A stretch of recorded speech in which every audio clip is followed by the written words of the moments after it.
Ireland lost again. Everything's terrible. England are playing New Zealand in the semi-finals of the World Cup. You're very welcome to the Overlap Rugby podcast. What are you doing? What? That ain't how we do. We lost. Yes. Again. Yes. In a quarter-final. True. And we're going home. Yeah. Well, we're already. What am I happy about here, Shane? The rugby's still going on. We still have stuff to talk about. We want to talk about stuff. We'll go again. Go again. Hello, you are very welcome to the Overlap Rugby podcast. This is episode number 71 and our World Cup semi-final preview episode. Things are very, very hotting up. We have 4 teams left in the competition, and the battle, the once every 4 year battle to be claimed rugby's elite number 1 team is coming to a close over these next couple of weeks, and you're not going to get as juicy a pair of fixtures as the 2 semi-finals we have in store. Many of people's pre-tournament picks as the top 4 teams are in these battles, and it's a mouth-watering task to preview them. Obviously, there's the perspective of the losing 4 nations from last week. We have lost another 4 great teams, and their battle is done for another 4 years, and we are going to open the show just by just a little recap of all those 4 teams' tournament and where they stand going into the next 4-year cycle and after the last 4-year cycle, and then we will move on to our previews of the 2 mouth-watering clashes.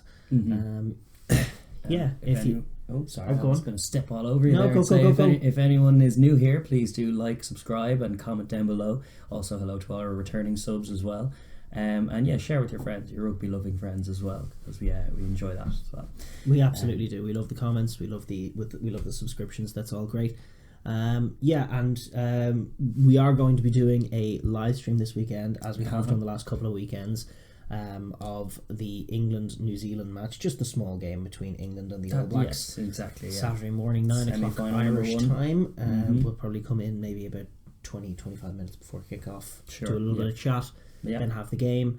Very excited to be doing that with you guys. Just stay tuned for that if you can. And just final thing before we move on to our main bulk of the show, our saying goodbye to all the nations, is just to be mindful that I have been brought to illness by Ireland's poorness. I have been cold, and so apologies for any sort of sniffling or nasal sounding nonsense that comes from my mouth. Yes, literally sickened. And also apologies in getting this latest one out to you, but certain funeral rituals had to be performed and sacrifice, and yes, after our 4-year odyssey comes to an end once again at quarter-final weekend, there are certain traditions that have to be adhered to in Ireland. Do they have to be adhered to? They seemingly do, yes. But yes, without any further ado, I suppose we will move on to that. We had, when we wrapped up the pool stages, we had introduced our farewell segment to the teams we've lost along the way, and we're going to continue that now with a farewell to the teams that we've lost in the quarter-final stage. We are indeed. We were bigging up the previewing of the quarter-final. It was salivating at it. There were 8 great teams in there. And naturally, as is the case with these tournaments, 4 of them have to step away and can go no further in the competition. And I suppose we'll start, as we have been in sequence of events, with the Wallabies, Australia, who were in quarter-final 1 against England and fell quite short in the end. They did a 40-16 defeat. It's a bit of a turning point for Wallaby rugby. They weren't ready to compete with what England brought. No. They were tactically sort of put about the pitch by sort of the elite kicking game of England, and they really couldn't exit. They were consistently pinned back into their own 22 by English restarts and didn't know how to deal with it. I guess on the whole, just a bit of an immature side. They are capable of brilliance at times, but ultimately at this level, when you're not doing proper opposition research, when you don't have a huge amount of depth to draw from, when you're throwing 19-year-old kids as good as Pataya is, it's probably a symptom of just not quite having the layers built over the 4-year cycle and the depth to draw from. That you can't really compete against a monster marauding side like England. It is true. That being said, the likes of Pataya was definitely a positive for them. I thought his performance was stellar in that as well, and as good as Karevi and O'Connor have been in the tournament too. That was encouraging. Things like Pocock didn't really hit his straps. The experiment of wrapping him in cotton wool all season has kind of proved somewhat imprudent. You'd probably prefer that he didn't let him adjust his game to what teams are going to bring against him. I mean, there was pretty much every team he faced except for Georgia just dealt with him at the breakdown, and applied loads of pressure, and England did no different, and he really wasn't able to get a play off. Whereas he needs to be on the pitch and realising what teams are doing to cope with him and adjusting his game in kind, and figuring out the sort of nuances and idiosyncrasies of the more modern game and all the top teams. But he was very much just thrown in cold this World Cup, and it didn't really work.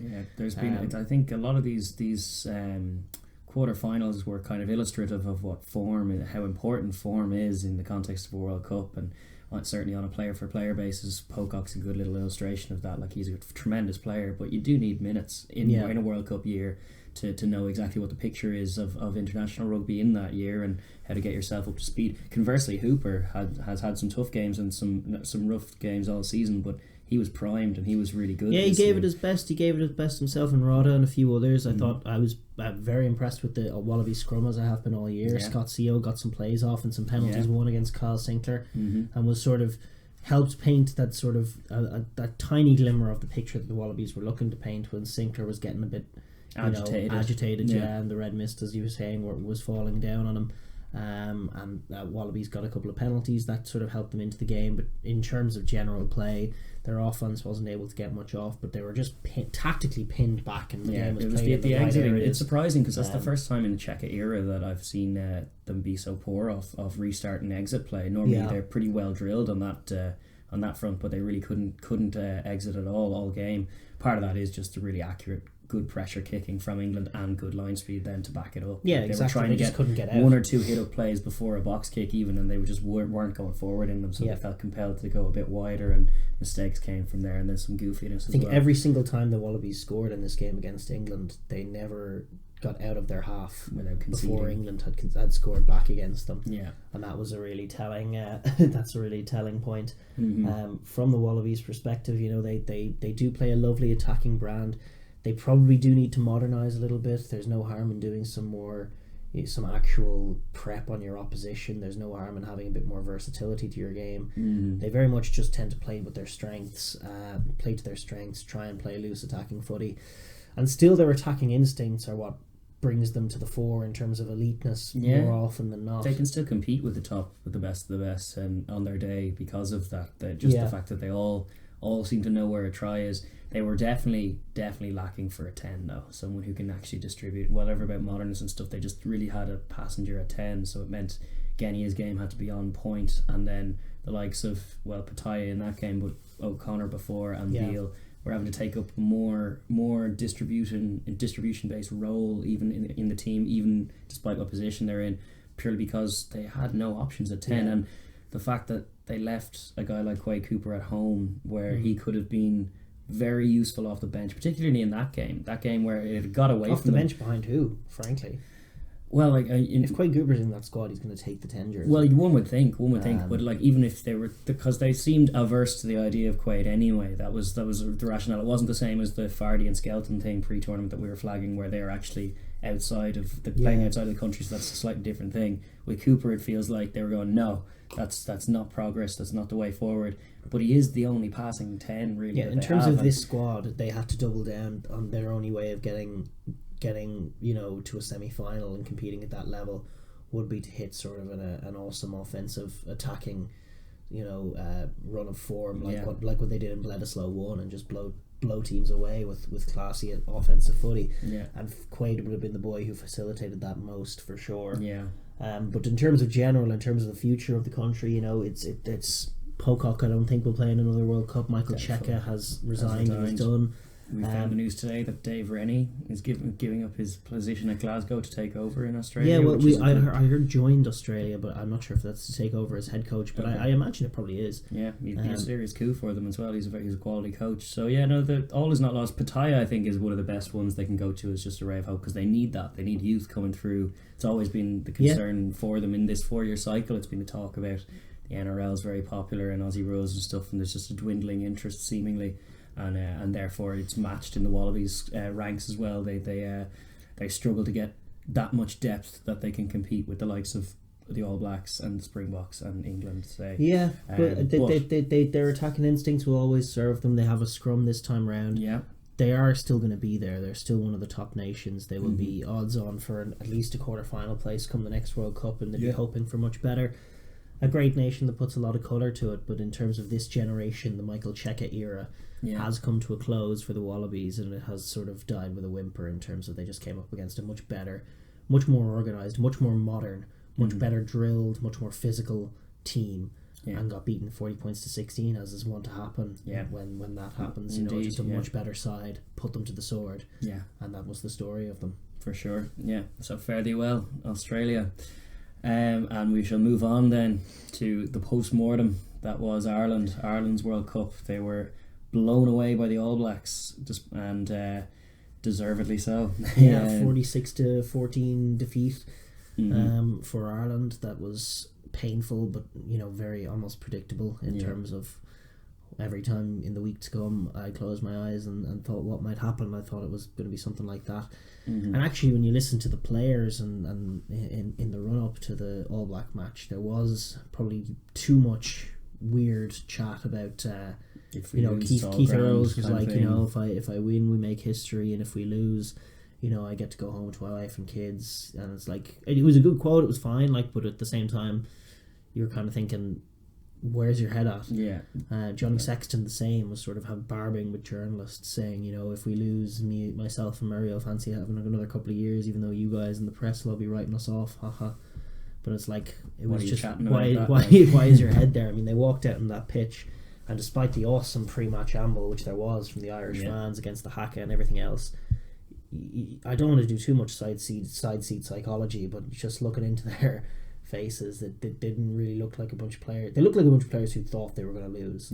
And when you go into an All Black game thinking like that, you're going to get blown away, which they did. Juxtaposing to how they were 12 months ago, and while it's not the full story, it was revealing in terms of just that they never quite got that energy about them that you need. You need to be at be just at a physical pitch and an energy pitch against the All Blacks, and you've seen Ireland do that basically for the entirety of the Joe Schmidt era. Just putting a little bit more on everything, just a little bit more footwork on carries, just that little bit of extra energy that gets you over the game line, like you're just throwing yourself at an opponent, but instead of just that rudimentary Irish carry, there's a bit more heft in it, there's a bit more footwork on it. Guys are just more attuned to getting there quicker and playing a sharper game, and you didn't see any of that. I mean, they were paralysed in doing their same thing. And that was revealing. It was the same on defence as well. They're very slow to react. Like, they had their usual line speed shape, but there was nothing extra in terms of the energy of the players. It was very similar to just running those same shapes that they'd run against Scotland, say. And that was telling. Sure, one of the big seminal moments, that Robbie Henshaw knock on, where it was just such a telegraphed little crash ball between Sam Cane and Leonard Brown, where it was just the most telegraphed thing, and the All Blacks. It was at the very beginning. I know where this is going. It was at the very beginning. It was the first of many Irish errors, and a lot of the post chat in the media has been about sort of the error count, etc. But that one actually just comes from 4 years plus of just doing the exact same thing off set piece. Regardless. So Joe Schmidt has his strike plays, but essentially first phase every single time off seemingly both scrum and line out is a hit up at first centre off 9. Which was Henshaw on this occasion. It has been Aki on occasions past. But from the Kiwis' defensive point of view, they knew exactly what they were going to do. They knew how Henshaw was going to hit it up. He was going to hit it up in this channel between Sam Cane and Leonard Brown, and the two of them were just ready for it. Lined him up, smashed him, and he drops the ball. And while you can count that as a Henshaw error, it's really a coaching error. It's a collective error on all their parts. It's run very slowly, it's telegraphed, it's very, very laboured kind of play. Well, I'm thinking it's illustrative of how form is important. I think Ireland's relationship with form is a very curious one that we very often get wrong. Like in terms of, it's hard to cite that this year because we haven't actually shown any of it. Literally, like from the first whistle of the first game of the year in 2019, they were blown away by England. So that was kind of writings on the wall in terms of the final 4 teams in this competition are the 4 teams of the year as well, which is kind of telling. In Ireland's case, like, I was making the kind of point to you, if the All Black coaching ticket were coaching this Ireland team, the wingers that would have started on that in that quarter final would have been Conway and Larmour. And they would have dropped the other two boys in a heartbeat because they aren't scoring tries and they're looking a bit slow. But we don't tend to do that. We don't seem to have the capacity to do that. It's not even just a selection thing. It's not. In terms of getting it right. You just need to be able to mix it up and add a few more elements to your game.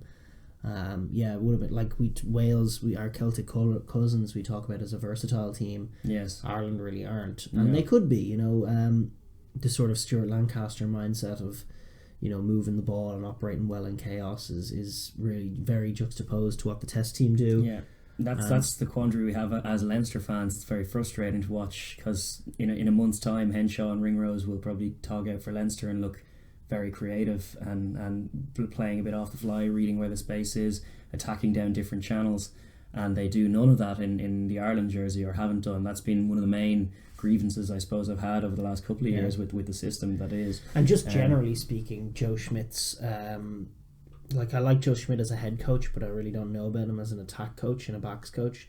The shape is sort of out of date. I mean, it was kind of crazy to watch in the middle of that game when Ireland were needing points.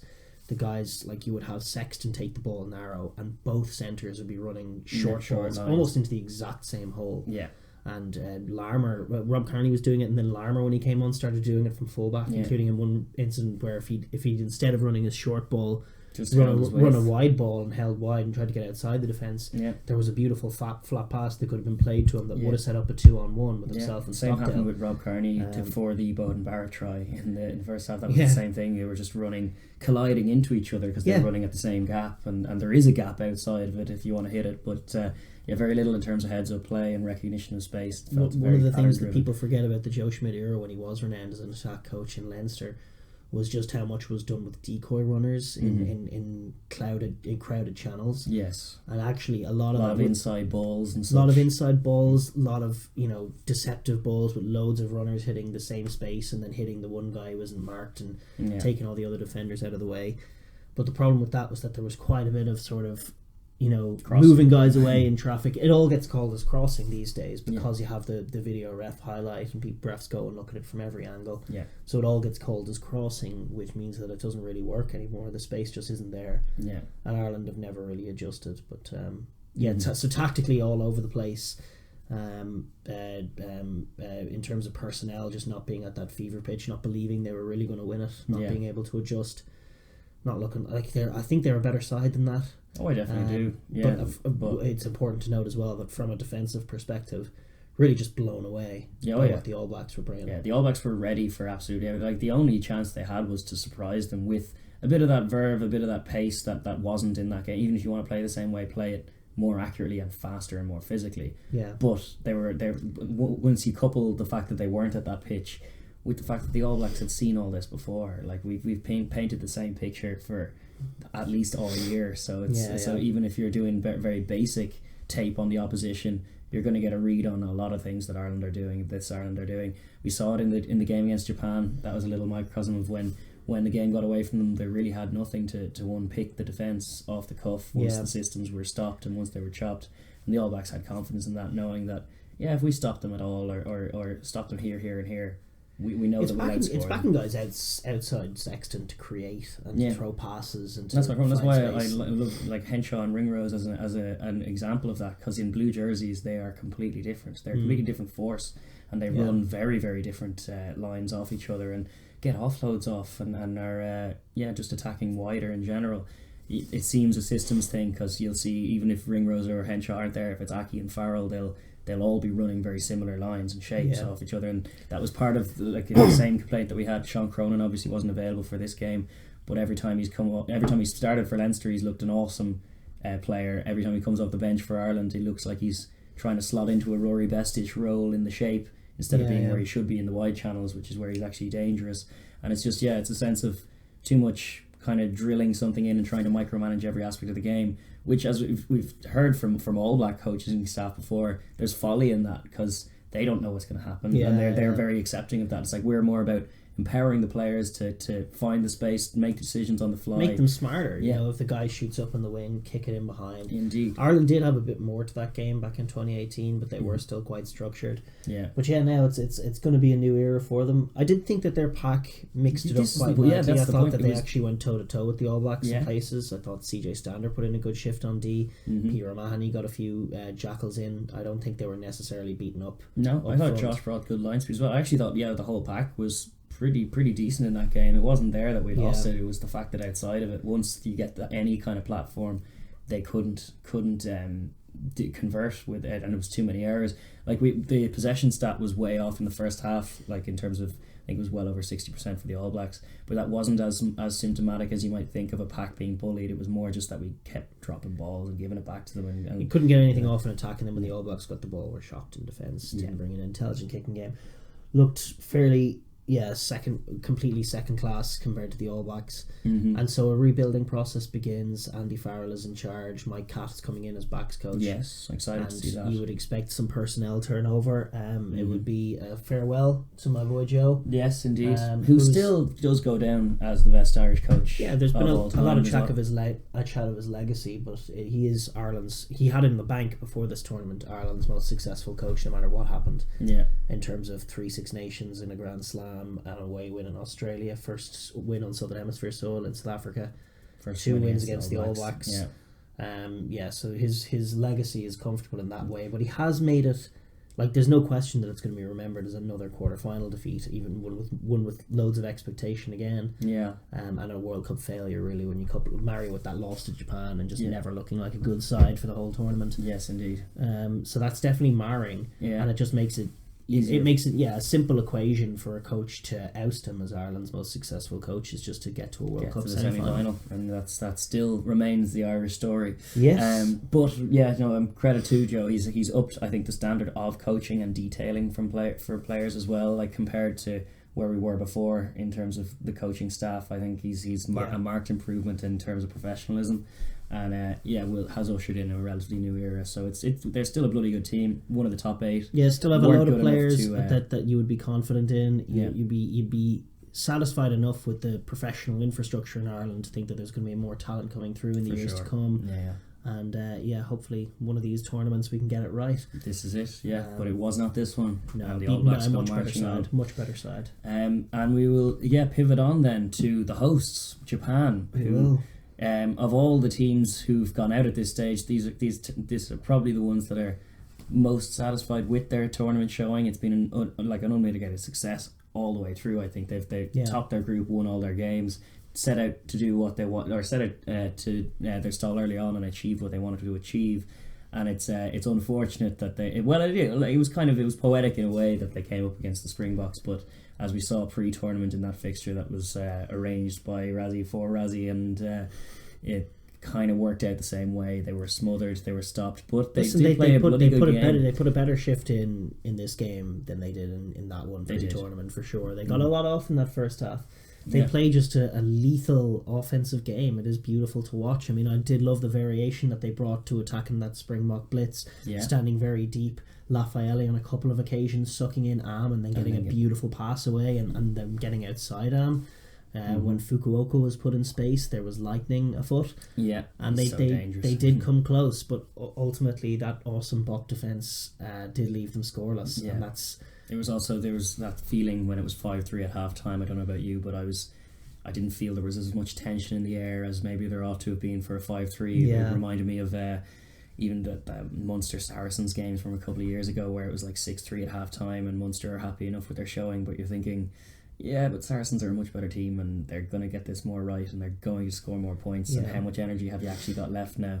And that was kind of the feeling. It felt like they played a wonderful first half, held the ball and did creative things with it, but the hustle and scramble from the Springboks was enough to just stop them getting across. It was just outside of maybe Lafayette. They a lot of them were smothered by the Bok tackling, and just they weren't able to get the ball away quickly enough, and were very often caught in possession and then not able to get their offloading game going, and were just smothered behind the game line, especially in that second half. As they continued to get pinned back. And then actually you saw Nigare has had a great tournament from scrummy, but doesn't really have a kicking game. Tomorrow was kind of bit floundersome. He was kind of roughed up from very early doors. That Mapimpi try was very soft. From defensively, and then they actually took him off, and the lad who came in for him didn't really have much to it either. And then it was just a very simple kick and smash game from the box that just pinned them back. And where they were having opportunities to run in that first period, they weren't in the second. And then slowly, it was very professional. Slowly and surely, their pack just got beaten up. And it was even things like Nakajima coming off the bench and then having to leave again. It did some of that point that was mentioned. Yes, that was amazing. What the box did to him. He's been so good all tournament. Well, it was that kind of that thing that we were flagging last week of how many minutes have these guys got in them, because between PNC and now into this World Cup, the same team has pretty much played every game, and there's going to probably be a ceiling on that. And you saw little elements of fatigue in the performances of the likes of Utamura. I think he was one it was just more and more tape on them as well. That's true too. Is going to help other teams playing them. But from a colour perspective, just in this tournament, they played awesome, enterprising rugby. They have captured the imaginations both of the Japanese public, and who've now embraced it, and now the rugby world as well. Huge, astronomical figures in terms of viewing from the Japanese public.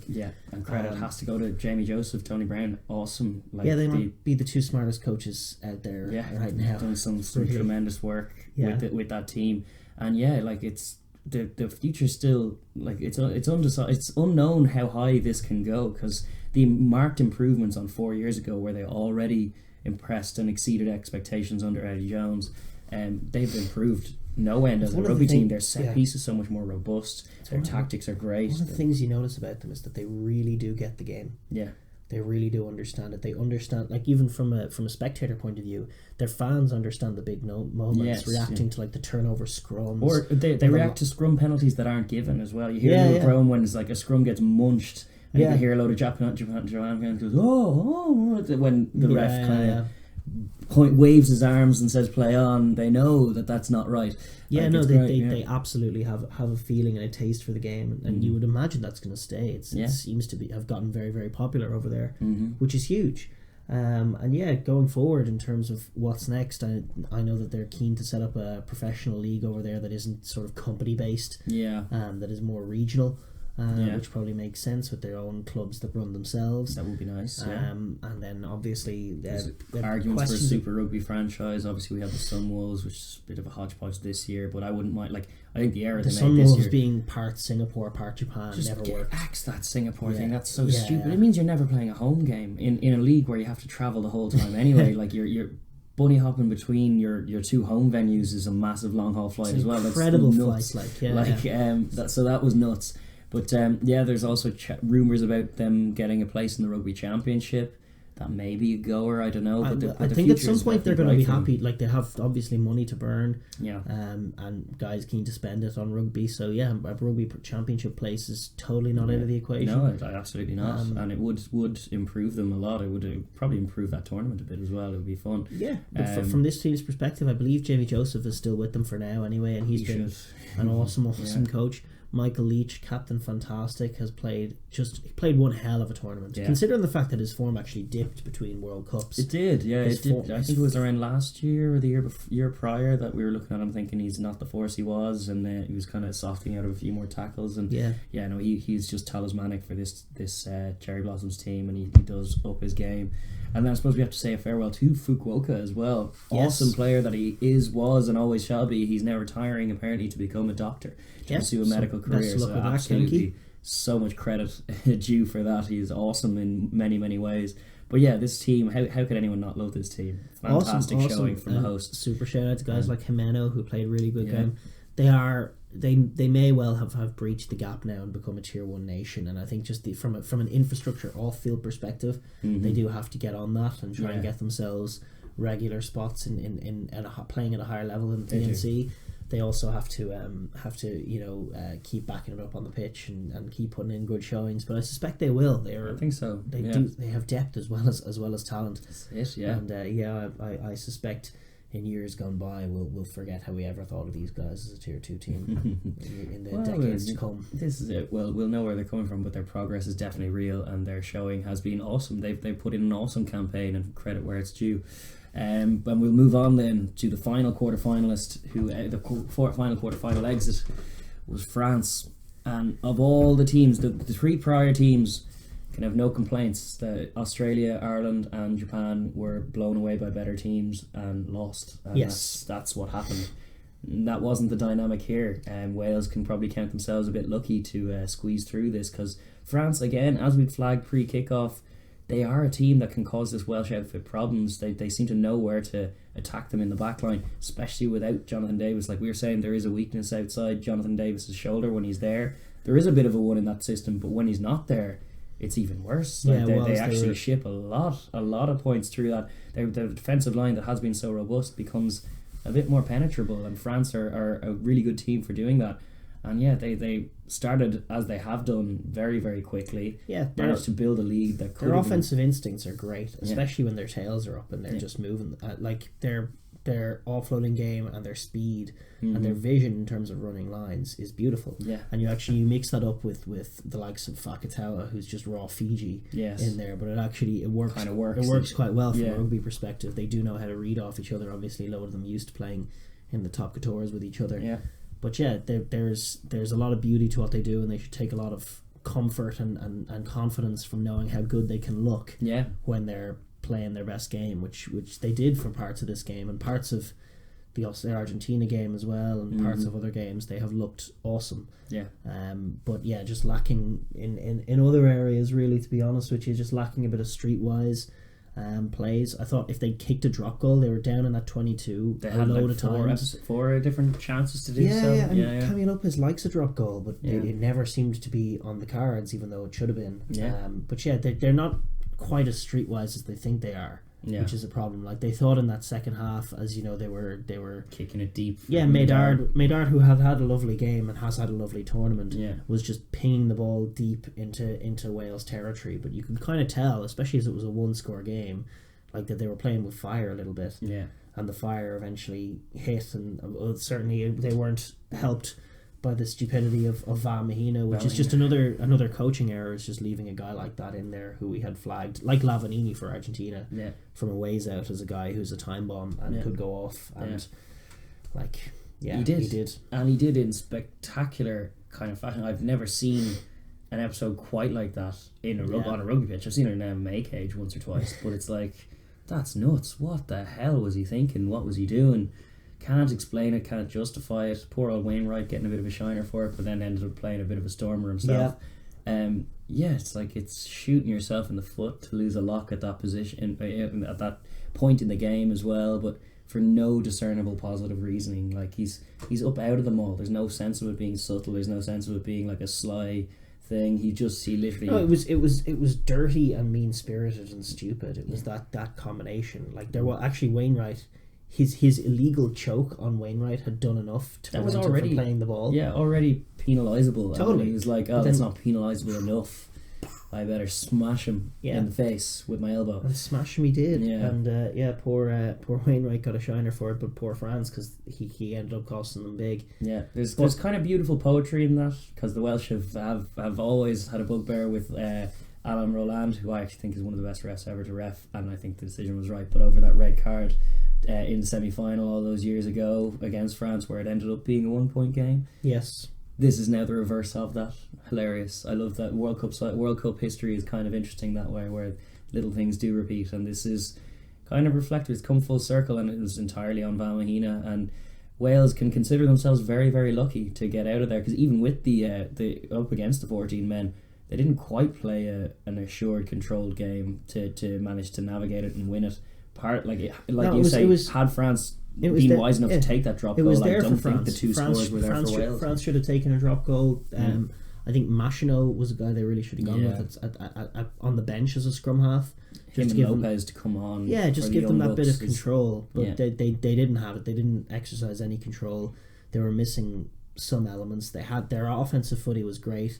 They had some big D in this game. They did bring a bit of that D on Wales and kind of shocked them a little bit. Yeah. But their poach game isn't there. They don't have any turnover guys now. Mind you, Ollie Vaughan, I think, is one of the finds of the tournament. I think he's been great. It's all kind of... it's decent. It's decent without being spectacular. There is a lot of hope for the future in terms of Penot I think this season has been a very hopeful one for France. So the first time in nearing a decade now of wondering where the hell France have gone, and even in World Cup showings gone by in the last few years, they haven't really performed the way we know that they can. So it's good. It's encouraging to see them even playing that little bit of attacking footy. The likes of Dupont, young lads coming in. Ntamack at 10, obviously, he didn't exercise some of that control, but he's still a very positive influence. It's good to see young Frenchmen playing beautiful rugby. Penot as well on one wing, glorious player, good and bad plays in him.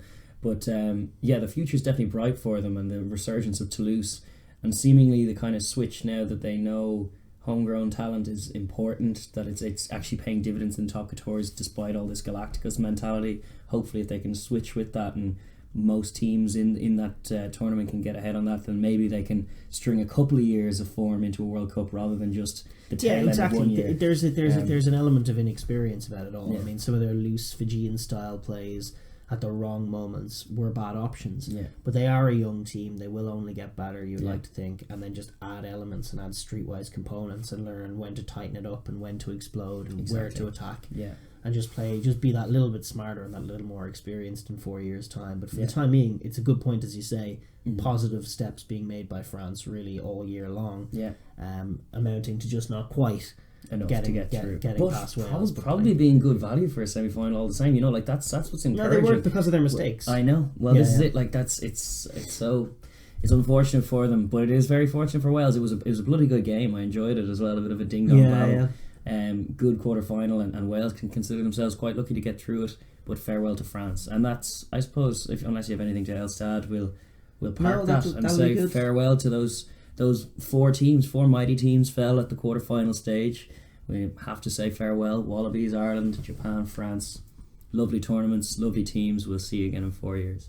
Yes, indeed. Well, before then as well. But they will be ready and raring for the next World Cup in 4 years' time. So with that, we're going to pivot on. We're going to talk about the semi-finals. The first game on Saturday at 9 a.m. Irish time. We are going to be live streaming this one for those of you who want to tune in for that. England against the All Blacks. It's to be reffed by Nigel Owens, to be played in Yokohama. I guess you've built this as rugby's traditional home versus its spiritual one. Yes, indeed.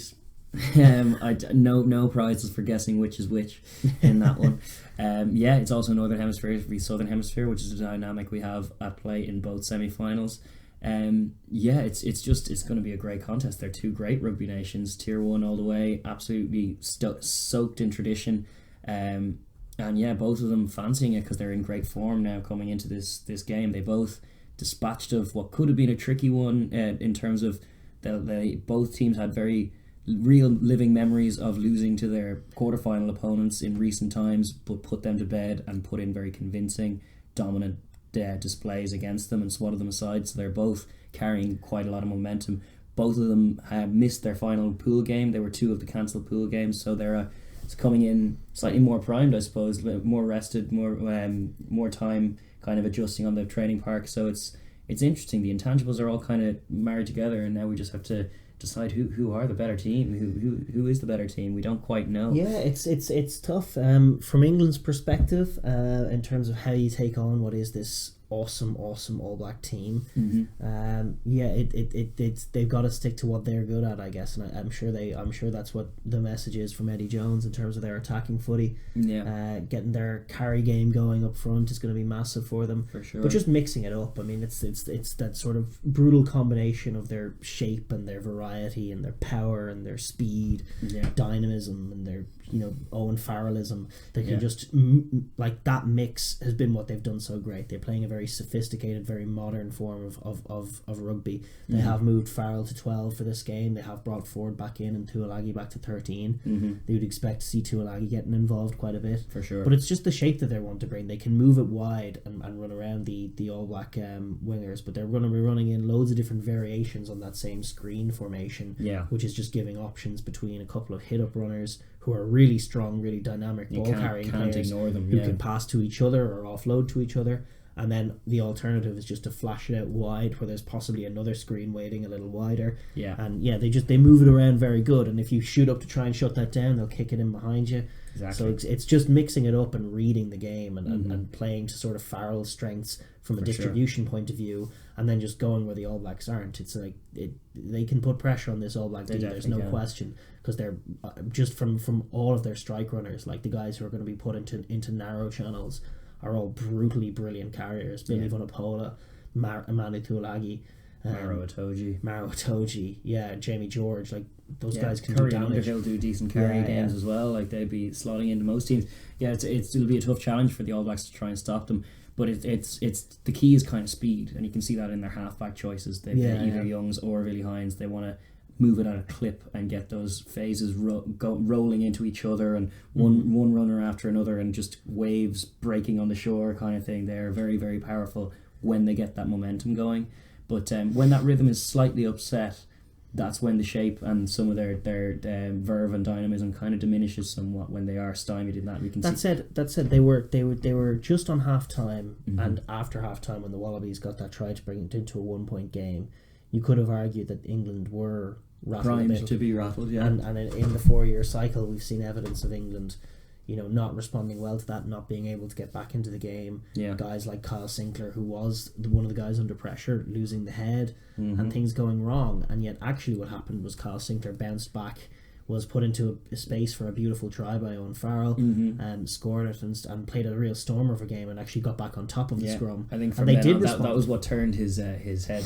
That's what pivoted his mood from I'm about to punch someone in the face because I'm annoyed I'm getting much of scrum time to, hey, a try for me, hey, I'm happy now. And then next thing that happens is he monsters a scrum. But it was great to see that fight back from England, and it's perhaps a sign of this team finally being ready. They're they definitely have confidence in themselves, and confidence is so key in terms of it's going to be a telling factor in the winning of this game as well as all the other ones. It's where their heads are at, and they definitely believe that when Farrell's on the pitch, when they're winning collisions, they're all running off him. They can pick any team apart. They're a very tough side. If they can limit their mistakes and just play that accurate, sharp game with that attacking framework that they have, they're a very, very tough team to stop when they get the ball in your half. And they actually tend to have quite a few clever ways of getting the picture that they want to paint, getting them to have front foot ball in your half. And it comes from the restarts. You saw them do it in Dublin at the very first, from the very first whistle of the very first game of their year this year. They executed that against Ireland and ended up scoring an early try. And you saw them do that consistently against Australia, where Farrell was just kicking inch perfect restarts. They were being chased up often by Underhill, or by Watson or Curry sometimes, but I think it was mainly Underhill.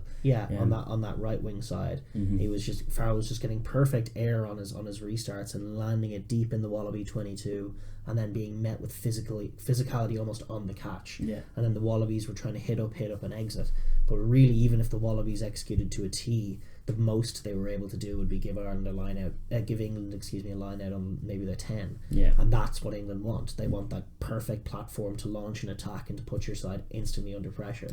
And that was brilliant. That was absolutely brilliant. And in terms of the All Blacks getting some momentum and getting those 2 back-to-back scores that they really do love to do to put teams to the sword, I'm very curious to see. That's going to be an area that England are going to look to stop. It was something that prevented them from melting down against Australia, is that every time Australia scored, they said, right, we'll reset, we'll pin them down in their half and apply pressure using our D.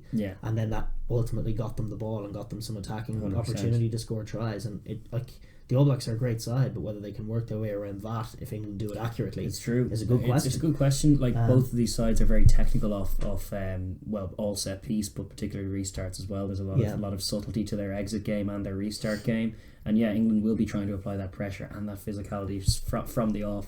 In terms of defence, then they will be pressing forward, same as they have. Probably bring a little bit of line speed to try and upset the All Blacks as well, but mainly physicality. Like, even though they have two gifted poachers in Curry and Underhill on the team, that's not normally where they like to compete. They like to bring line speed and smash you back behind the gain line, and then try and, if the turnovers are to be gathered, it's just by getting being there first there to resource a ruck because you've caught them cold 5 metres behind the gain line, and now you're just flooding in, and it's all very overwhelming. When England are on top of you, it's overwhelming. It can be just bludgeoning and very, very difficult to stop. And they're going to try and influence that the game with some of that defence. The option of Ford Farrell leaves them probably slightly weaker in the midfield defensive area, but they definitely adjusted that last week to accommodate for the Karevi thing. Mm-hmm. They are running the risk of diminishing the influence of Farrell by not having him be 10 and run the offence. I definitely think. I know I prefer seeing Faz at 10 to that option, but that's not to say it's not a legitimate option. They still play very, very high level rugby. They just tend to play a bit wider, which may be a tactical thing here as well. They do tend to get wider quicker.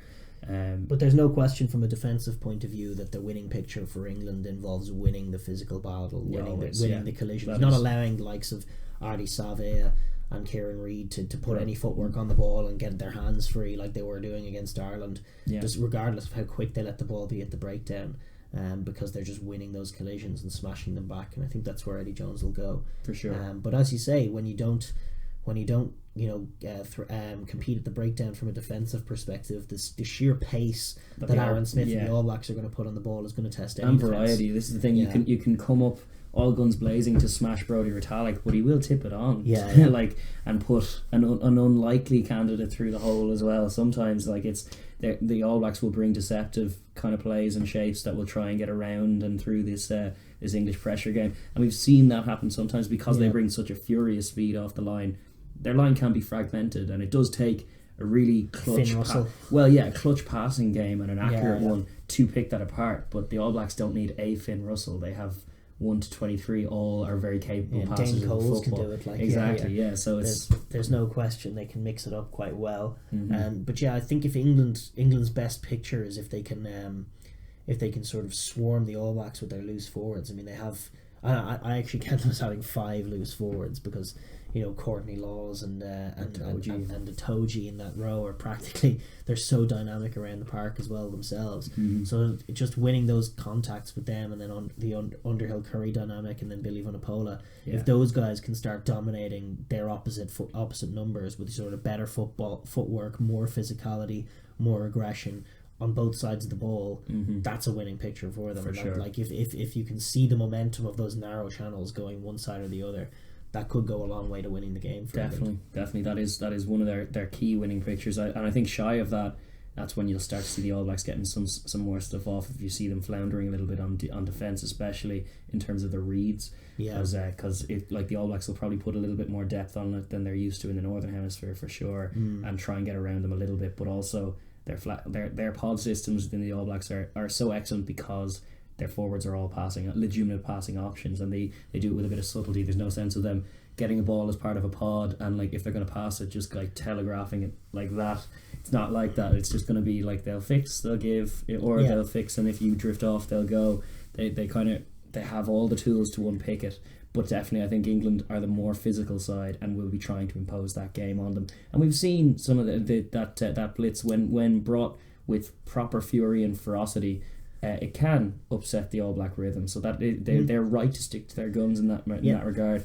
And they just have to be sure of themselves in terms of their discipline, in terms of not giving away penalties, minding their onsides, minding their tackle height, all of that, keeping things as technical as they can be, and then also just being mindful to not shoot the wingers up, because actually Aaron Smith's kicking game has been pretty flawless. Awesome, so has Moanga's in terms of just pegging the corners and over wingers' heads. I mean they've done that to really great efficacy pretty much for the whole tournament. The All Blacks. So it's a mouth-watering challenge. In terms of the set piece, there's I think the scrum, I think it's curious. England are definitely the more aggressive scrummagers. The All Blacks have a wonderful scrum, but they only really want to keep it solid. They don't particularly want to scrum for penalties at all, unless they get a sense that you're wilting. And then they might try through. Not even like but normally not. Yeah, they just want to play off it. Because you have Aaron Smith at 9, like there's no worries about it. You can just flick it off the bottom and get really good quick ball. And then when you have a strike runner of the calibre of Barrett in the wide channel, you just want him one-on-one with anyone in that kind of setup, especially off scrum, and that's a perfect opportunity. Whereas England, with the likes of Sinclair on the pitch and Mako as well, and even Marler off the bench and stuff, they will want to try and be aggressive at scrum time. They back their engine room, they have some seriously powerful locks and some powerful scrummaging props as well. They'll want to be getting stuck in and making that messy for the All Blacks and try and make it dominant for themselves. Whether they'll be able to do that or not, I don't know, because I think the All Blacks are subtly very, very good at locking it down. They are. They do. They don't tend to be marauded. Like even against the Box will put some pressure on them, but they tend to hold their own. Yeah. And you could see a similar picture this week. But that said, Mako and Sinclair are awesome in that area. Yeah, and they might be the best out there. So it's. Yeah. I don't think we'll see as ferocious a picture at scrum time, unless England and the Box are the ones that make it to the final. I don't think you'll see quite as ferocious a picture as we saw with England and Australia. No, in terms of CEO and Sinclair just going hell for leather at it, and the whole scrum kind of pulsating the whole time. And it's I don't know if we'll see anything like that this time. Like you say, I think England will be the ones trying to bring the squeeze. But I think the All Blacks will be annoying them by holding them off. Maybe. And then both are super efficient off restart and super efficient at line out. Well, the line out battle is extraordinary. Obviously, the All Blacks going with Scott Barrett at 6, so they got 3 lock options, really class locks: Brian Retallick, Whitelock, and Barrett, and then even Kieran Reid can play in the line out. Artie Safi can play in the line out. I mean, that fivesome in terms of jumping in the air is unreal. And then you're talking like going up against Maro Itoje and Courtney Laws. It's a very great battle. I wonder, will the All Blacks attack them? Will Brodie Retallick's reads have been great? He has a great game for that. We haven't seen enough of him really in this tournament because he's been kind of wrapped in cotton wool, getting better for it. But when he's at his best, he can jump at 2 or 4 and really make things unpleasant for an opposition line out. And their maul defence has much improved through it. Well, I think it's much better when Brodie Retallick's on the pitch anyway, because he's one of the more effective spoilers of it by doing that little front crawl through the maul kind of thing. He literally pioneered that technique. Because he has the arms for it. You need long, good, disruptive arms in that game, and he has them.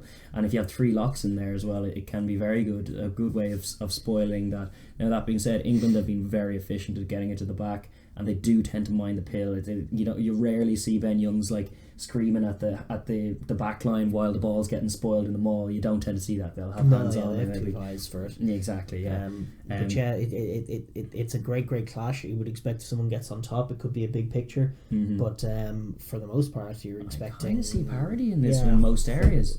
The English restart game is one that you flagged rightly, and it'll be interesting to see what variations the All Blacks will have in terms of their planned exits, because that England do try and bring the pressure through the kickoff. Yeah, it'll be very interesting. Will they be brave enough to go wide maybe off the restart, because that is something that England painted so well against the Wallabies. If they can do something similar to that, they really can't trap teams. Yeah, but unless they're super brave and flawless. The All Blacks tend to be both a lot of the time. Yeah, but they don't run an awful lot from their own goal line. Not typically, but if they sniff an opportunity, if England don't resource that wide area, I'd back the All Blacks between Barrett and Mo'unga to call that and let's go. They do back their skills. So I suppose we'll pivot onto them then as well. The All Blacks have a few attacking shapes of their own. Yeah. It doesn't all just have to be running out of their own 22, but one of the things they want to use is tempo, and as well as depth, but tempo and just kind of variety too, to just pull the English line, keep them honest, but pull them left and right. Use Smith off the fringes to get your big runners, your Surveyors, your Retallicks, your even Barris as well off the short balls off 9. And then try and get Barrett Mo'unga into the game early and often, so that they get warm. And like if you listen to how Kiwi guys and ex-players talk about it, it's just from their perspective in terms of getting their attacking game right. It's just about being themselves, trusting themselves to do what they've done, and where they had been in the run up to this tournament, we had flagged them as a potential.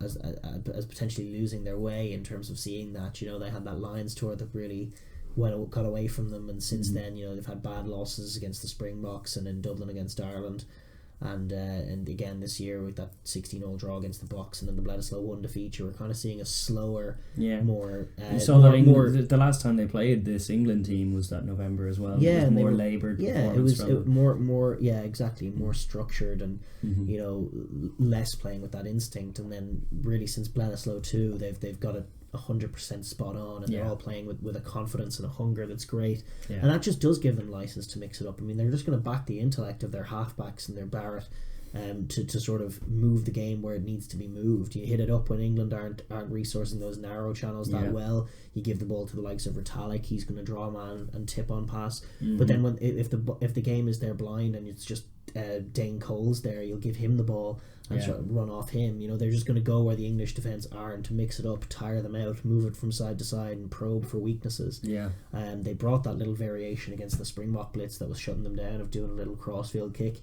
to Sever Reece that got them a try. But absolutely, they're not going to be afraid to kick if kicking is the option. If England are coming up flat and hard and they can't get inside they them. like a little, even if a flat kick or a deep kick. This is the great thing about Mo'unga's game, is he's a lovely kicker for football and he reads it very well. So they just think of themselves as having the best attacking players in the world, and they might be right, and the most intelligent attacking players in the world. So they're just going to play what's in front of them. What picture England present in defence they're going to take on and try and expose its weaknesses, go where the space is, and back who's there to execute. And then, off turnover ball, you get the likes of Bowden Barrett in space, you get the likes of Sever Reece in space. It's going to be tough. It's going to be tough for England to handle. And for sure. I've actually liked the picture of Sonny Bill coming on off the bench and breaking things up as well. And I'm curious to see how early they bring him on, especially if things aren't going that well in that centre partnership, which has been playing well. Indeed, I've enjoyed the performances of Goodhue. Actually, he's stepped up quite a lot. And actually, Leonard Brown. I've really enjoyed Leonard Brown this tournament. I think he's fantastic. I always thought he's a fantastic player with oodles of potential, and it's nice to see him fulfilling that. But you're right, having an option like that off the bench to break it up, especially with England opting for the forward Farrell axis as well. That feels like Sonny Bill would love running into the channel like that and getting his hands free. So there's definitely avenues for success all around it. But a lot of it will come down to the physicality as well. They need to be up to that physical pitch, because when they lose to England, which is not that all that often, but what tends to be the picture is that they just get a little bit shocked by what physicality they can bring, and that can upset all of that rhythm, just knock it slightly off to the left, and then so they have to be up to the tempo of that game. But guys like Retallick and Savea are going to have big games. They're going to have to be put by Smith and by each other into proper holes, running at soft shoulders, and getting that momentum going. And then once they get over the gain line, you can talk about offloads and hands free, but then just quick ball for Aaron Smith. England's defence has to retreat, and if they don't retreat, they're giving away penalties. Indeed, and that's the picture that New Zealand want to paint. Because as soon as you start putting that pressure, get that speed going, finding some soft shoulders, that's when this England team leaks penalties. Their discipline kind of collectively goes a bit ragged. They get ragged as you're pressured, which all teams do.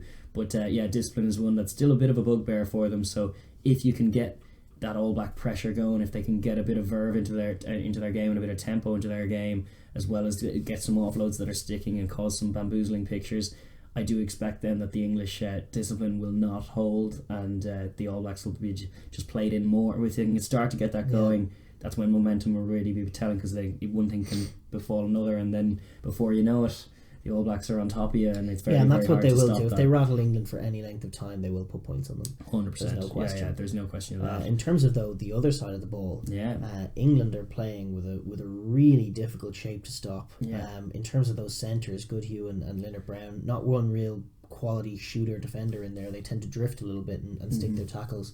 But what England are bringing with that combination of just loads and loads of different variation on screen formations, where you're having either a brutal runner running between two defenders, ball carrying, or shipping it wide to another distributor, all the way. And then if you rush up, they'll kick it in behind you. They vary their offense very well themselves. They do. It's a lot more structured than what the All Blacks do. More big power runners off like 3 or 4 options off files. It's tough. It's a dangerous matchup for the All Black defence. It is, particularly those centres, because as great as they are linking going forward, when they can get their verve going with ball in hand, yes, they can cut any team to ribbons. But there's a lot of responsibility on the centres in terms of shooting and shutting that down. And we saw in the game against Ireland in the first game of the season how those like Aki and Ringrose, I think it were absolutely sat down by Tuolagi all game long, because you just can't ignore him, because he's such a big, powerful runner. You can probably feel him eating up the ground as he's coming towards you.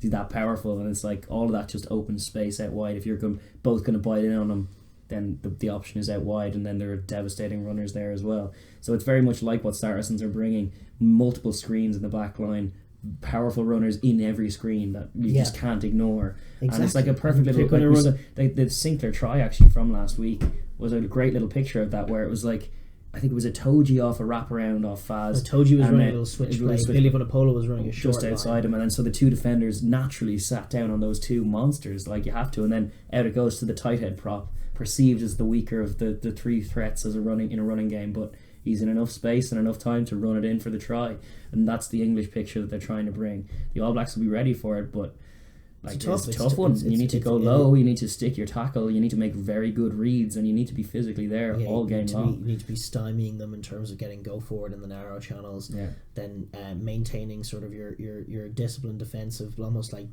playing a bit like Uruguay in terms of defence at a lower level, but just keeping your heads about you, nobody shooting out of line, everybody focus on consistently making those tackles and then sticking those tackles. But you do have to execute against an awesome England team. For sure. You also, I think you do have to slow them up.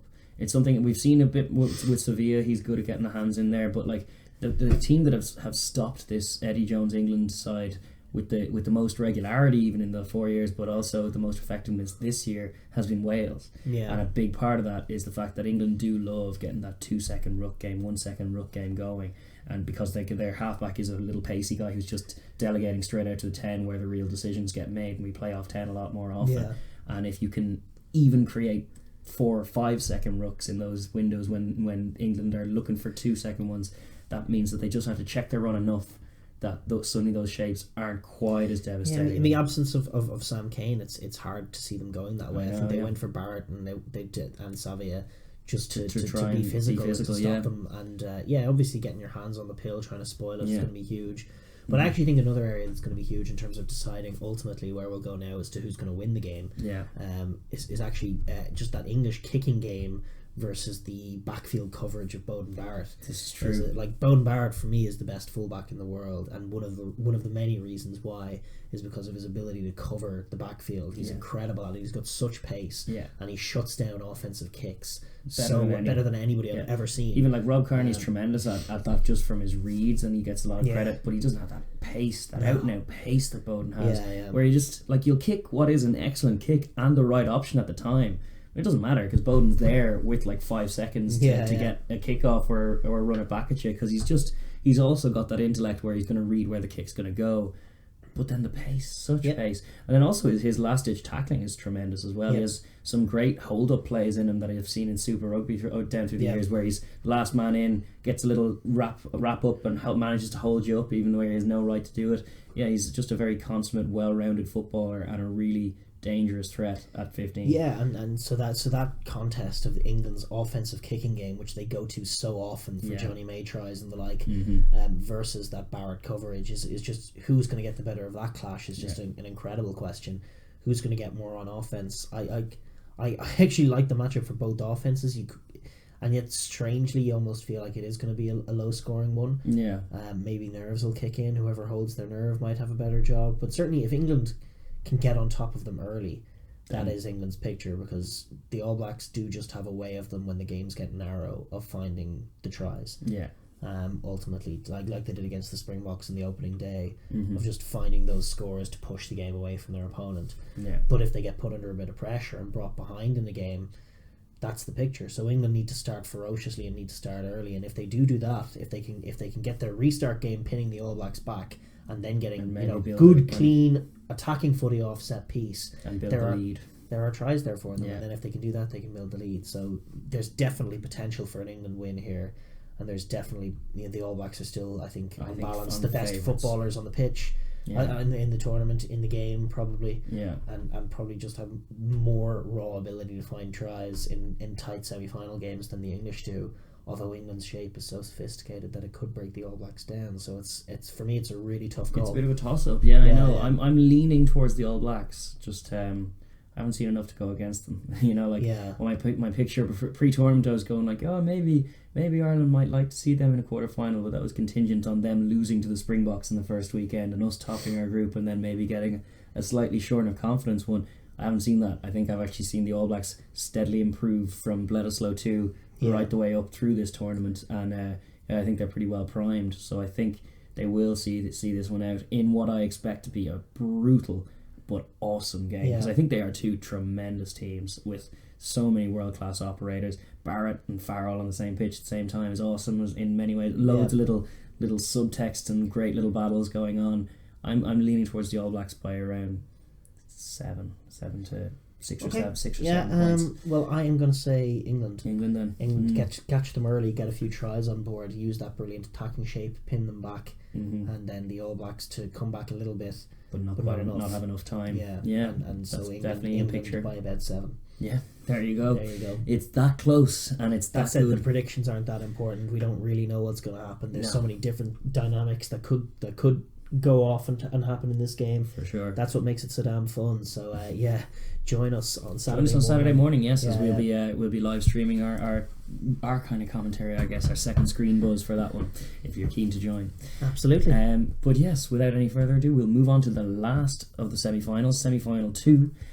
Between Wales and the Springboks. It is going to be happening at 9 a.m. on Irish time on Sunday. That's Sunday, the 27th. Sunday. Refereed by Jerome Garces. This is the thing that the French did for us. They by getting knocked out, they've opened the door Wayne for Barnes more doesn't French get a refs. Semi-final. Yeah, it's bizarre.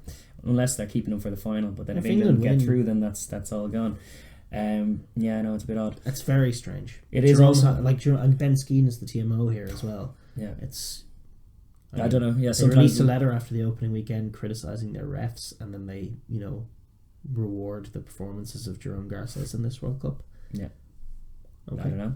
Anyway. It's also happening at the International Stadium Yokohama, which I think is actually where the final is taking place as well. I think it's all Yokohama. Might be the best stadium. It's the one where you have all those cannon shots that are going around on Twitter after the game of the tries, moving. Yeah, they're pretty cool for sure. And it's another very colourful game. It's great. We have the Six Nations Grand Slam champions in Wales taking on the Rugby Championship winners and champions in the Springboks. Again, Northern Hemisphere v Southern Hemisphere. Erasmus v Gatland.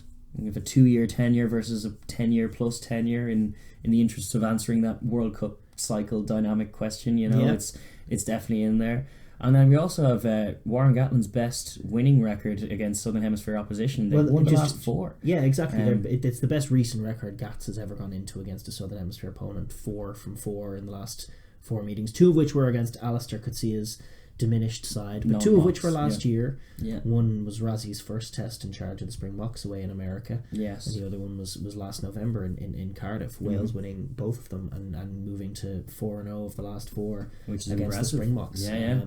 Because they have some wily plays in them to counter the Bucks' physicality, and that's going to be one of the overarching themes and dynamics of this game, which makes it so interesting. Big question. In fact, I think Wales are probably, as well as being the most versatile, just such a clever, spoily team, and the Bucks, as physical as they are and as wonderful as they are, and they have some wonderful intelligent footballers, collectively when things upset them, they can be a bit collectively dumb at times, and Wales are exactly the side to capitalise on that kind of mistake. They are. So that's what's a very interesting dynamic.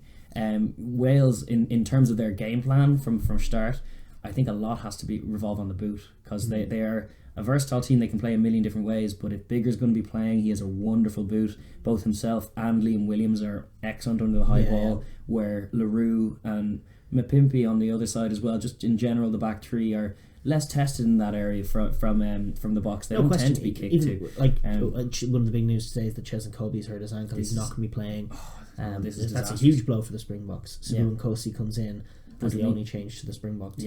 Yeah, and he's been in great form too, but it means that back 3 are collectively not that tall and just not experts in the air at all. Yeah, I agree.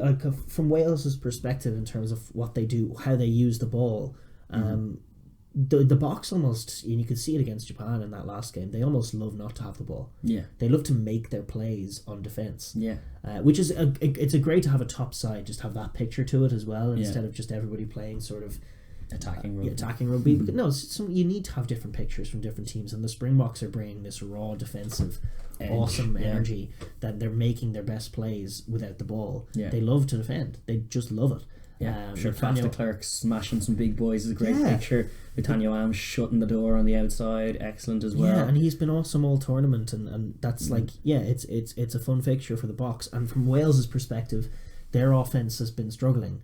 I mean, we flagged before the France game that one of the things that they should do is sort of hold the ball and try and frustrate the French defence. And actually, early in that game against France, they were trying to do a bit of that, but they were really found wanting in the collision area. They were getting smashed backwards. And while France were up for the game, Boks bring that same sort of smashing game on a whole other level to France on their best day. It's just a different kind of thing. I wouldn't challenge them there, because the Boks do have guys who will steal and guys who will smash all day long. See, Khaleesi, they attack the pill in the contact, like they blast you backwards, but they'll also attack the pill. They'll do all. So there's no sense, even as versatile as Wales are, I think it was the option against France to try and go tight, however well it worked or not.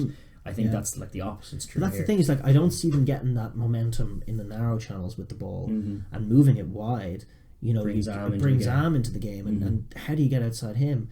So actually, I just 100% agree with you that really you're going to be looking at a lot of kicking. You're going to be looking at a lot of, like, Dan Biggar and Liam Williams are two of the finest aerial players in the air. In the game. Josh Adams, no mug either in the air. George North, another in terms of just vertically challenged, like George North squaring up against Mapimpi.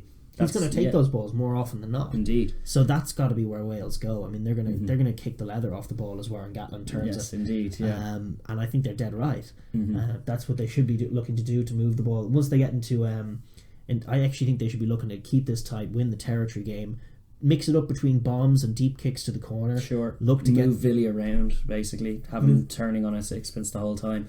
Yeah, move Villy around, win some key high balls. But actually take 3-pointers when they're down there. Back their kicking game. Yeah, I think they're looking at this to be a game of little tit for tat 3-pointers. I think both teams. I think it's time to bring back that quick fire restart, catch them off like they did against the Wallabies. Catch them off at the restart. Bang and drop goal. Instant bang drop goal. Back we go again. Yeah, this is a Dan Biggar / Liam Williams rise and shine. This is your day to shine. Kind of game for Wales for sure.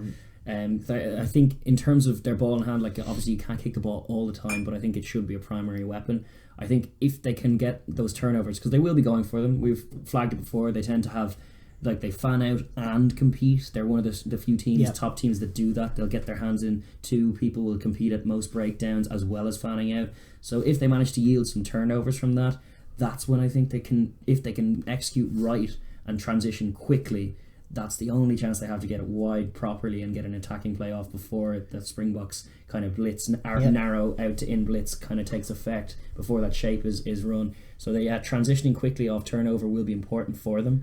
Crossfield kicks, same as offloads, and just running with a bit more depth. I think actually Japan's shape showed the virtue of putting a bit more depth in the ball, and this Wales side have done that before. They've done it to get outside English blitzes before, and it's the same kind of picture. If you want to try and get the wingers into the game with ball in hand, which there will be a time for it. Even if that kicking game is going to plan in around the 60-minute mark, you'll want to play with the ball a bit and challenge them.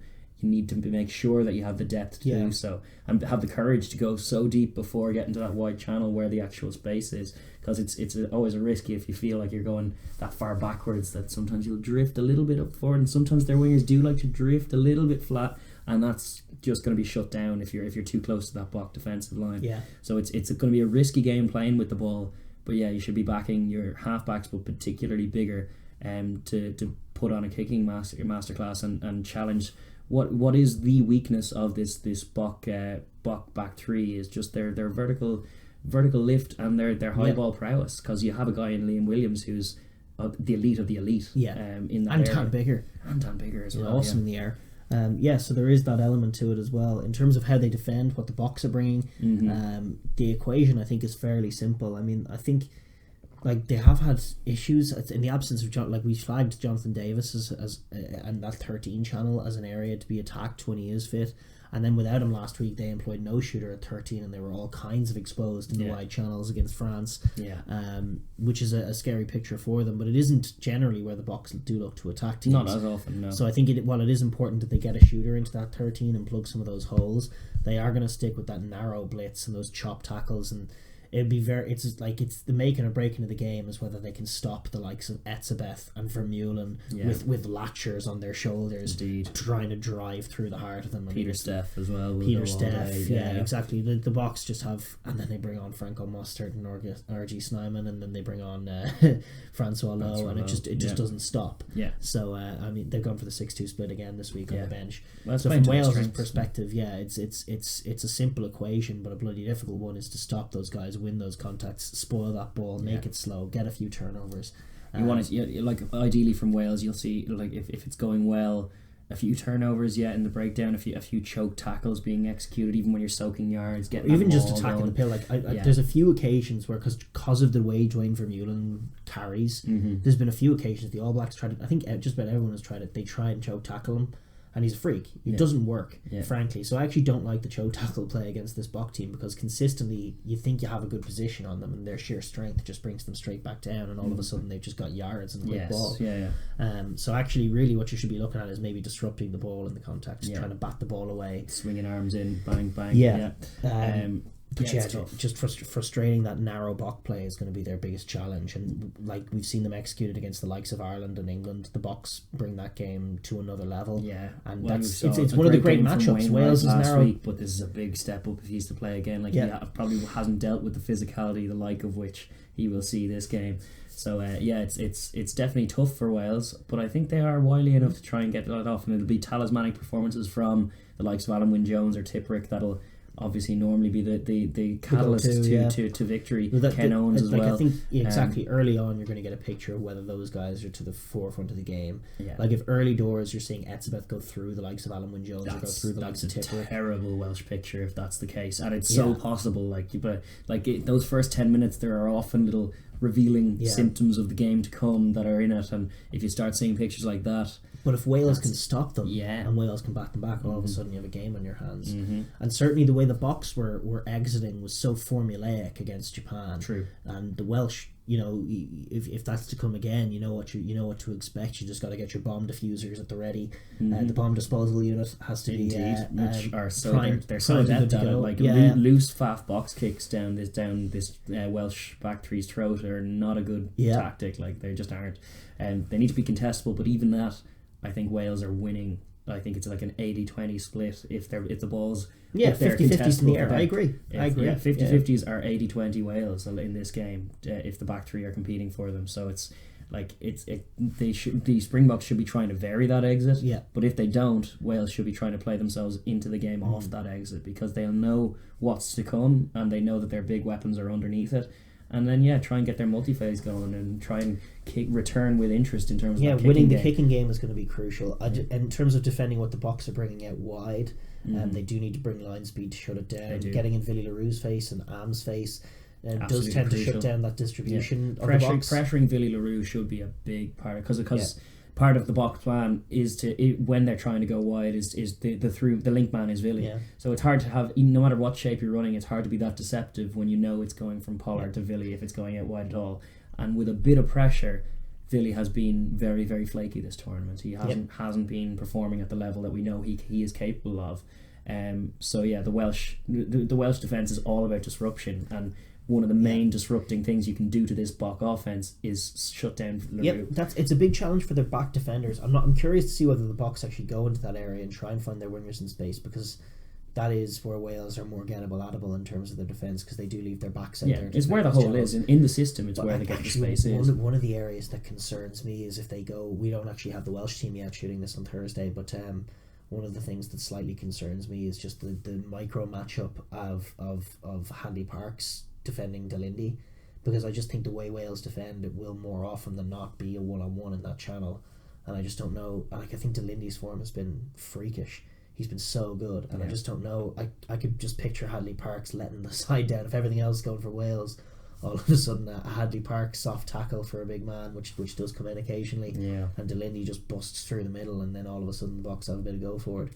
That's something they're going to have to be wary of. They do tend to keep their pack very narrow. Obviously they'll be without Navidi as well this game, so it'll be Ross Moriarty, which is slower, fundamentally a slower back row then, and Ross Moriarty, despite being kind of in the mould of that big ball running number 8, Like he's got Dwayne Vermeulen on the other side of him. He like does. He's not the big ball running number 8. He's the small wee number 8 this time round. Indeed. So yeah, no, that's it. It's very, very challenging, but they actually, Wales are another team like the Boks who tend to certainly this season have done their best work without the ball. Yes. They've actually been very, very impressive on defence in terms of spoiling plays, in terms of subtle frustration plays here and there. They managed to completely upset England's rhythm on 2 different occasions and turn what is a very formidable physical side into looking a bit average, So I'm wondering if they'll be capable of doing something similar to the Boks, who I think are more physical again. So it's a tougher challenge again, but it is definitely interesting because both of these sides tend to prefer playing without the ball, which is where the kicking game will become very important. Yeah. And who will get those little minor victories in the multi-phase as well. Yeah, and the other thing that comes from the kicking game is, balls and touch and knock-ons, and that is where the set piece comes in. Yeah. And like there's a definite advantage in at scrum time for the Boks. For sure, as is tradition. The Boks were scrumming very, very well. The Japanese well. are no mugs. The Japanese. I wouldn't sleep on their scrum. Their scrum is very good, very technical, and man oh man, did they struggle against Beastem Tawira, who has wrestled his loose head jersey back off, kits off, which no one thought was going to happen, but he's some man for one man. Yeah. Beastem Tawira is an absolute legend of the game. An absolute top quality player. One of the legends of the game that's still currently playing. Yeah. And it's awesome to see him. It could be in for a World Cup here. Like that scrum is a dangerous picture for Wales, especially now with the 6-2 split in the back as well. Like they basically have a new scrum to bring on that is as good, if not better. Like they're scrumming aggressively for penalties and just dominating that set piece. And whereas conversely, Wales have actually been struggling to hit their heights at scrum time. They did win the game with one great shove against France last week, but there were 7 men they were up against, wasn't it? I think France did scrum with 7 for the time Van Heen went off, so it's a 7-man French scrum is nowhere near the power that an 8-man Springbok shove has. Wales are going to be trying to bring every technique in the book just to lock down the scrum, getting the fact that it's Sharon means that there might be some Welsh fiddly sticks at scrum time. I wouldn't be surprised to see some resets, some up and down. And what I would say is that any time a scrum goes down or doesn't get set right, it's the Welsh who are doing it. Probably. It always is, and it's trying to frustrate the Boks, trying to confuse the Garces, both of which are viable tactics. Yeah, Jerome actually, of all the French refs, does seem to appreciate the scrum a little bit more than most. Like he's not like Romain Poit in the scrum, who's just tossing a coin in his head. Hopefully we'll see the scrum refed well, but certainly Wales do need to be bringing out the tricks to try and keep the scrum going, because it was a great penalty generator for the Boks and a real momentum generator for them against the Japanese as well. Yeah. So that's an area to flag. That being said, I think as much of an advantage that they have in that area, I think the restart game, Wales are probably more savvy on, and I think that's still the last lingering bugbear for Razzie off set piece is the fact that they are sometimes a bit switched off on restarts. Yeah. Sometimes caught a bit cold on restarts, and Wales are the kind of tactical side that will try and catch them out there. It's a lingering residual. It's like a hangover from the Alistair Coetzee era. Yeah, of just having kicks go off and then having like 4 or 5 different Boks just kind of watch it go there into Cora Betty's hands or someone, and so it's those little sloppy mistakes. Hopefully, semi-final day will be more focused and switched on. You'll get less of a chance of just that switching off after scoring. But I tell you what, the line-out is super interesting. Both are awesome line-outs, to be honest, and like.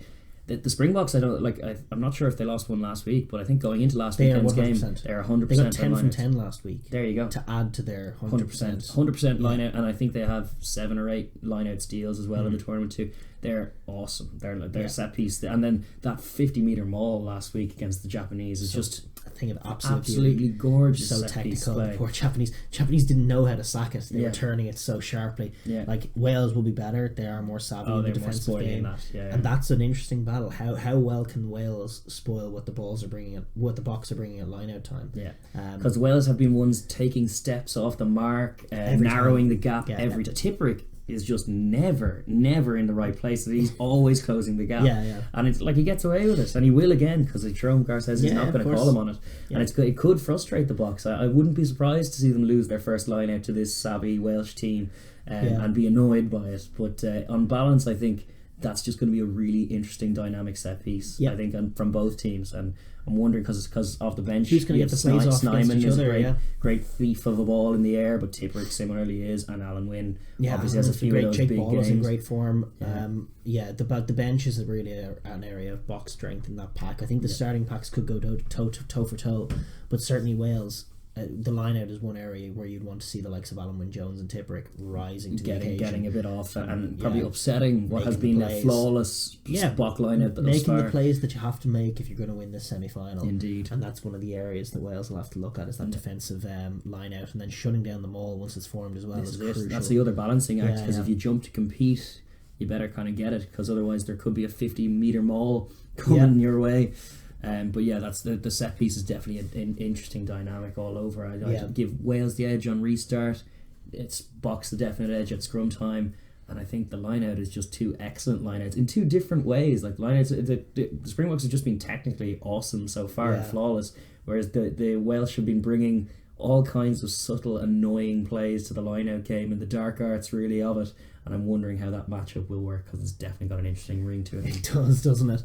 It does. From the Boca perspective, how they're going to use the ball, how they're going to attack. It's simple game, played well. Big physical runners off Faf is step one. I think it's collision winning. Collision instigating and then collision winning is all a big part of the Bok game. And Faf is great at just bringing Dwayne around the corner, bringing Etzebeth around the corner, bringing There was also Etzebeth went backwards in a contact. It doesn't happen that often. So it tends to give the likes of Pollard and LaRue, even though LaRue has been not being his normal slick distributing self. It's not really about that a lot of the time. The nuts and bolts of their offense is just that around the corner off 9 play, and then Pollard will bring runners in off him as well. Like if it goes out as far as Pollard, he'll carry himself, or it'll be Delindy on a short ball or Am on a short ball. It doesn't tend to get that expansive, but that they don't need to a lot of the time to really bludgeon have enough options and play it at enough pace with enough power, with enough clever angles to be going at softer shoulders, that they can just get momentum. But one of the things that is true is that Wales are looking a bit defensively ragged the wider you get against them. Definitely. And so that's you need a bit of courage to get there. Pollard's passing game has been improving as the season has gone on. That lovely try they scored against the Japanese off turnover ball in Mapimpi's second. Yes. Pollard swooped through the line, cut it, and threw a perfect wide pass. That's excellent. That's the kind of thing. Because Wales could unpick this Welsh. That's team. where Wales need to be unpicked. And as much as it's disappointing to see Cheslin Colby not in the team, it is it's a loss for the rugby viewing public. It's a loss for the Box. But Sabu Nkosi has been waiting in the wings, chewing at the bit. He's so hungry as well, waiting to get at it. And every opportunity he's had, like against Argentina earlier in the year, he's taken he's normally bags a brace when he hasn't played in a few weeks. He normally comes in and gets 2 tries. So you could expect that, and that could be a very losing picture for Wales, is if you have your Sabu Nkosi celebrating his second try. And for all the chat that the Springboks get consistently and have gotten again this time around from the ignorant amongst the rugby commentary community of them being sort of a fundamentals team that's ugly to watch. I've heard that chat from some Kiwi commentators, ugly to watch. Like, for all of that chat, their left winger, as is always the case with these Box sides, is the top try scorer. Mapimpi has 6 tries in the tournament now. He's 2 away from John Lomu and Brian Habana's joint record of 8 in the tournament. That's the beautiful picture of the Box bring, is that marauding physical and kicking game coupled with lethal wingers. When Ireland are trying to emulate that, out, that's what they're missing. Sabu Nkosi comes in, and that's the same. It's more of the same. He's devastating when put into lethal space. Yeah, exactly. So I'm looking forward to see the Box doing that. I think they do need to be a lot hinges brave. on Villy though. You really want to see Villy perform, because if the wingers are to get onto the scoreboard, it goes through Villy more often than not, and he's like Razzie has kept faith with him. He has, where form has probably been illustrating that he probably shouldn't be there. He's probably not in as good of a vein of form as even Willems, who's fresh off the plane, or Haaland, who came as well. Both of those players have shown more form than him, but Razzie's thinking that the cap factor, the fact that he's experienced, but also just backing that he does have the play in him. He's keeping good faith with him. That one play against the All Blacks, he's got to deliver though, Villy. There's no question that he's got to deliver, because right now it's the one thing that Razzie has done that hasn't really worked. And it's been when their offense has got a bit static and stagnant, which it has.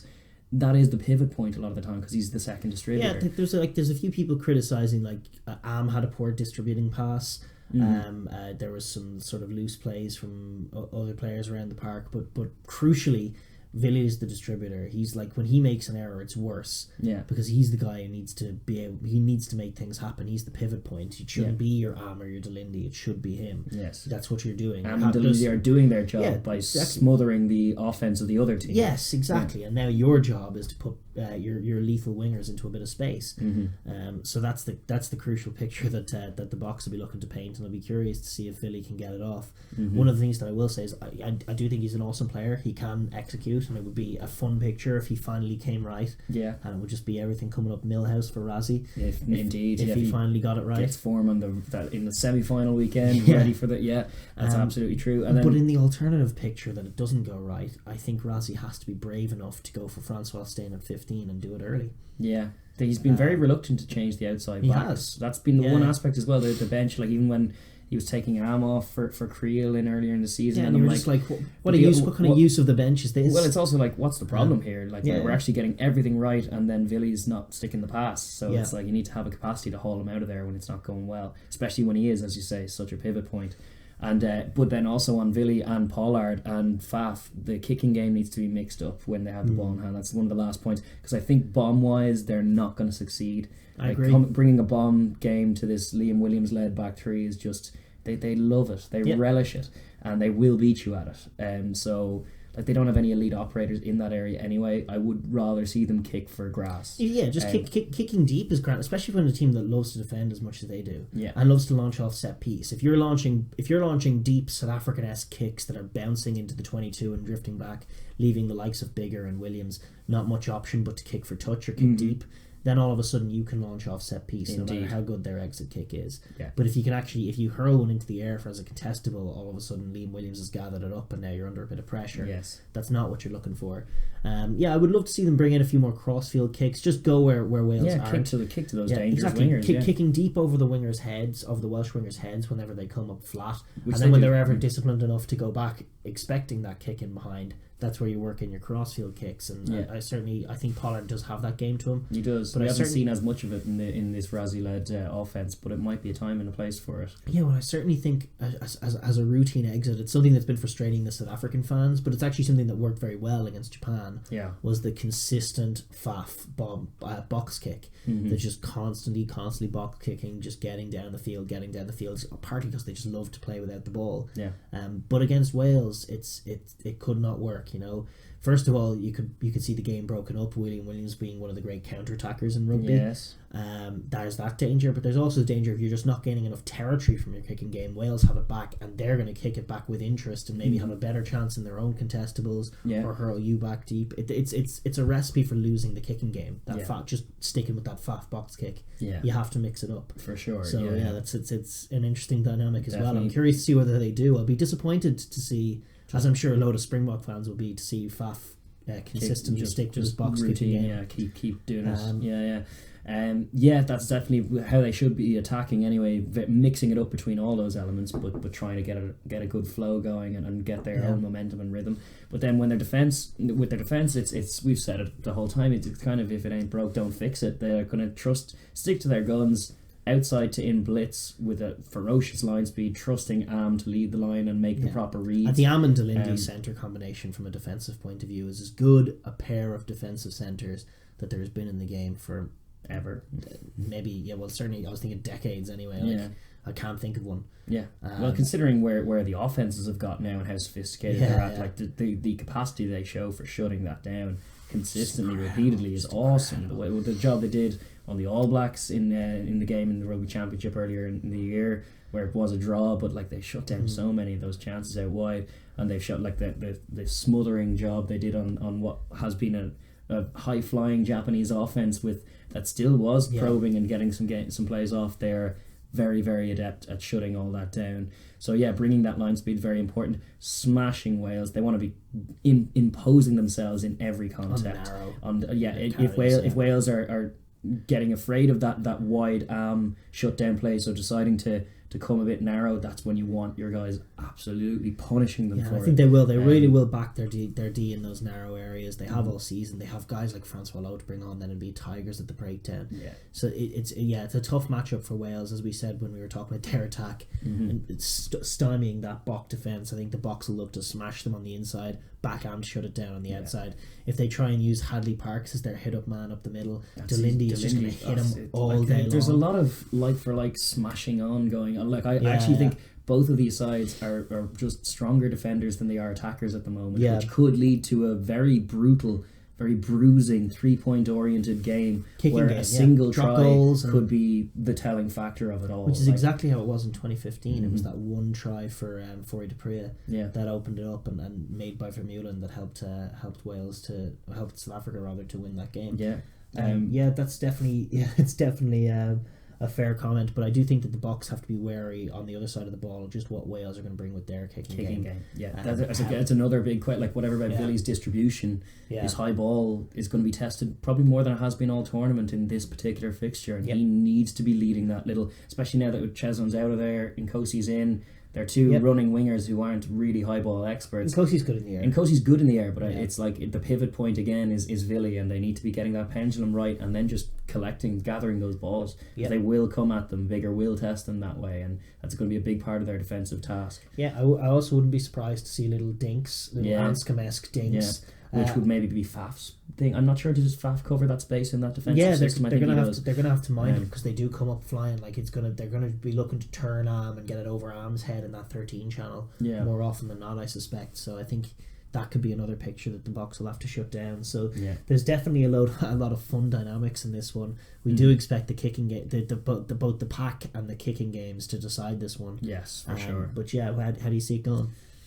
I'm leaning towards the Boks, but I can see a Welsh spoily play in them. I can see it the Boks have been carrying such momentum all through this tournament, and Wales only limping through their quarter final will have them somewhat under the radar. It would be a Herculean effort. It really would. I think it's going to be narrow. I think it's going to be brutal and bruising and physical. I think in that, if the more physical side are to prevail, it'll be the Boks. But if the Boks are a little bit off and a little bit shook, it'll be because Wales are being subtle, clever, wily, and the likes of Alan Wynne are spoiling it on them. So I really, it's going to be probably a one-score game either way. I'm leaning towards the Boks. I know you are as well. I think the Boks. But I think that's those 6 elite forwards that they're going to bring off the bench. That's just a turning point. In finals. I also just have this in my head of All Blacks Springboks 95 final cup rematch finals. I have that in my head too. And there's the England Springboks. There's the England Wales that could happen as well. Never happened, but it could do. It's another great. Like it will be the 4th time this year that they meet in the final. That'd be hilarious.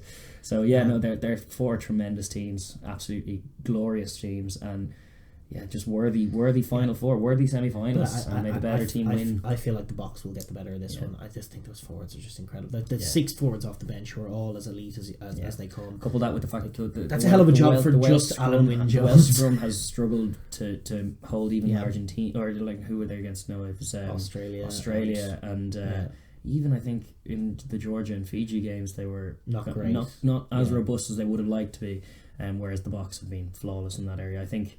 On the balance of power, it's just they're a better rugby team, just about. But then the winning record 4-4-0 in the last 4, and Warren Gatland, and then this is 2-year team versus 10-year team. Like the nous side of things is definitely in Wales' side, the experience as well. But form, who knows?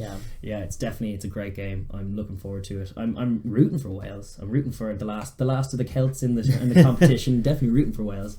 But I can kind of see the Boks. Boks have always been my second tier 1 team, so I would be rooting for the Boks. But I think it's going to be a fun game. I'm definitely looking forward to it, and I do predict a Bok win. With a degree more confidence than I would with my England pick or All Black pick. It's so tough. But I think the best 4 teams have made it this far. We're in the meat of it. I mean, pre-tournament we had isolated 5. A lot of other people had removed Ireland from that, which ended up being fine, and as it turns out, Ireland never found anything. I think we were reasonable enough in putting them in there, but they didn't find anything. They flopped.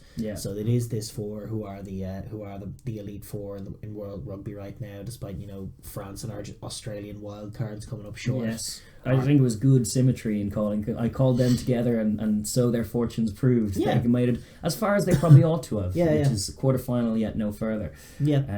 Yeah. But yeah, definitely we have the right teams in this last four, and I do expect two just awesome games of rugby.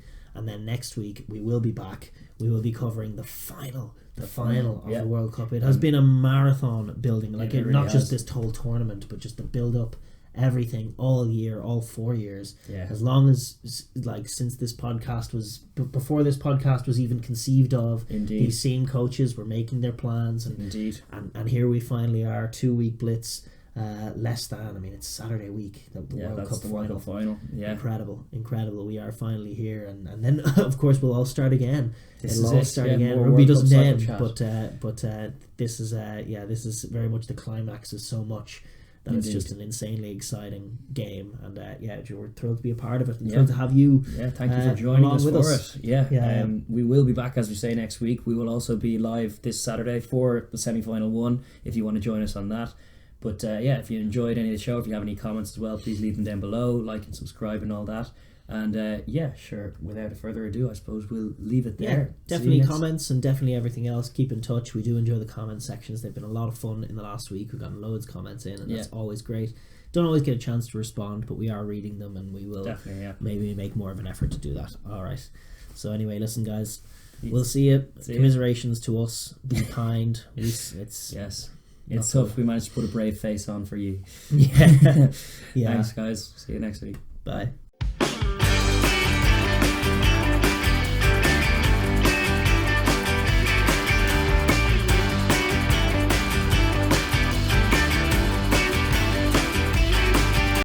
Okay. You're up.